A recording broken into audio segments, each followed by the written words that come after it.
No motorcycle ride from Toronto to Quebec City would be complete without passing through Montreal.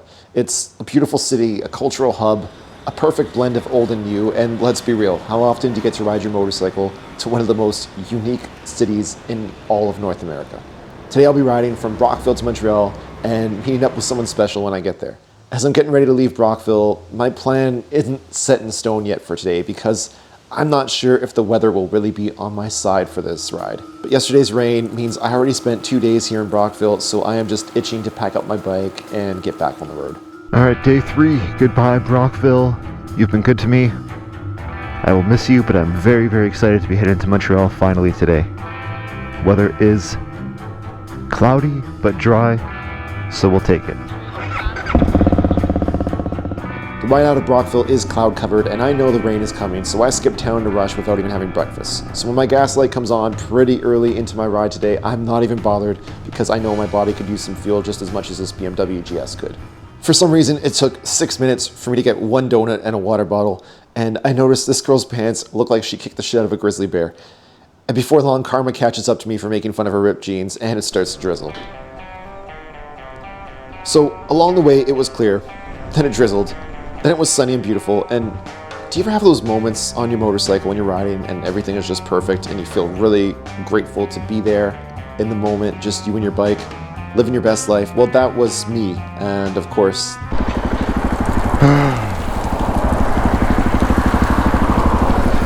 Well, started coming down pretty good again, so gonna take a little break. Well, it rained for a good 5-10 minutes, now it's sunny again.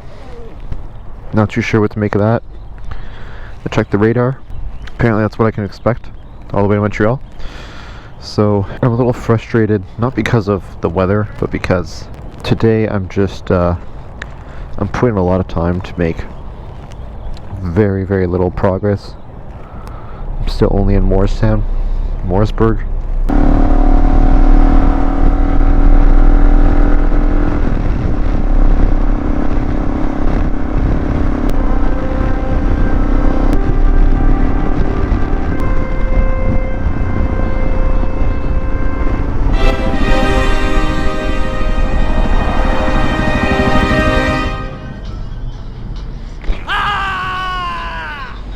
Alright, well, second time now. I've gotten poured on, and then I go find somewhere to just wait for 10 minutes. The sun comes out. I only really did maybe 30 kilometers, so I'm gonna wait out a full 15 minutes. Maybe I can do another 30 kilometers, and maybe this will just have to be the rest of the day. We'll see. And let's be totally clear, if this was just a short commute home from work, I wouldn't care about the rain. But today I'm riding 205 kilometers, about 2.5 hours at highway speeds. And there's a girl waiting for me to explore Montreal with her when I get there. So I don't want to show up looking and feeling like some cold, wet dog that the tide just washed up on the shore. So when the rain would start, I'd pull over, and then I'd wait 10-15 minutes and the rain would pass and I'd get back on the road again, and over we did this all day long. Crossing into the province of Quebec on two wheels honestly felt really good. I've been to Quebec a couple times in the last decade back when I was working for Harley-Davidson Canada, but they were flying me in and out for work. The last time I really made it here on the road was as a student on a little 250cc motorcycle, so doing this again over a decade later on a much more suitable motorcycle really made me feel both very lucky and feel like things had really come a long way. I see the flags and I see the sign. Ok mes amis, bienvenue au Québec. Welcome my friends to Quebec. Ooh. As soon as you cross that sign, it gets windy. It was a good feeling overall, and I was definitely happy I was not back on my old 250. So from here on, I'll pretty much be doing the speed limit. Everyone in Eastern Ontario who you talk to, bordering Quebec, says if they go in Quebec with their Ontario plates, they get in trouble with the cops. Cops pick on them apparently. Hopefully that's a lot of people making excuses for why they got caught. So I'm just going to do the limit and hopefully nobody bothers me.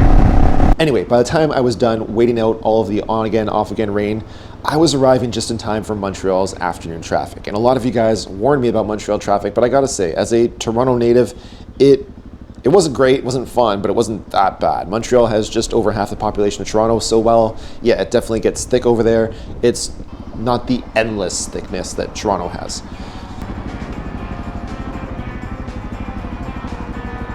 Before long, I took my exit, worked my way through the city, and arrived at the hotel.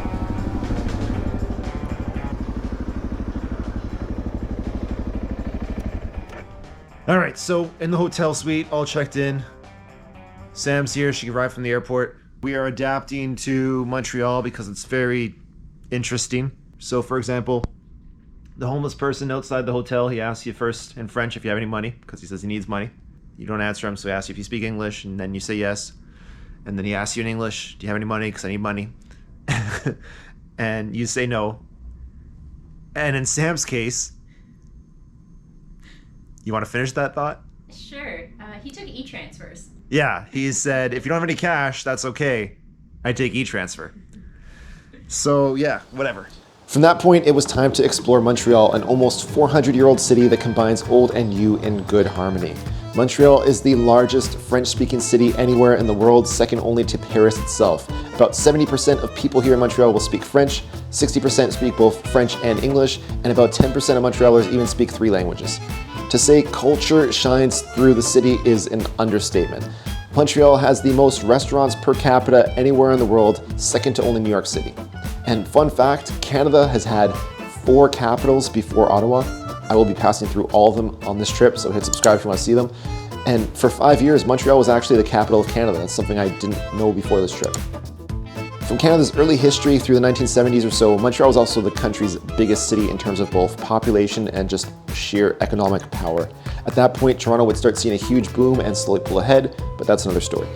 And if it sounds like Montreal is always taking second place behind the Paris, New York, and Toronto of the world, don't worry. Any good Montrealer will tell you happily that the city has won more Stanley Cups than any other. Out of 106 Stanley Cup championships in total, Montreal has won 24 of them. That's like a 22% win rate. Absolutely insane. It's actually equal to the total of the second and third place teams, which are the Toronto Maple Leafs and Detroit Red Wings combined. And we didn't really explore this too much, but Montreal has an underground city.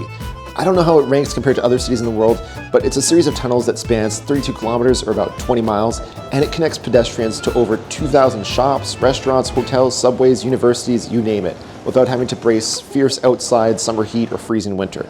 So if you ever find yourself walking around Montreal in terrible weather and you're wondering where everybody is, they're probably underneath you. But personally, we were happy to stay above ground because this city is beautiful inside and out. Montreal is a world-class city. It's full of preserved history, and it's on the forefront of both arts and sciences. I'll show you more of Montreal when we get back here in a couple days, but for now I'll just leave you with this quote. Let Toronto become Milan. Montreal will always be Rome. Thank you guys so much for watching day 3 of my series. Tomorrow we will be headed to Quebec City. Please hit subscribe if you'd like to see that. Hit the like button if you like this video. And again, ride safe, but have fun. Peace.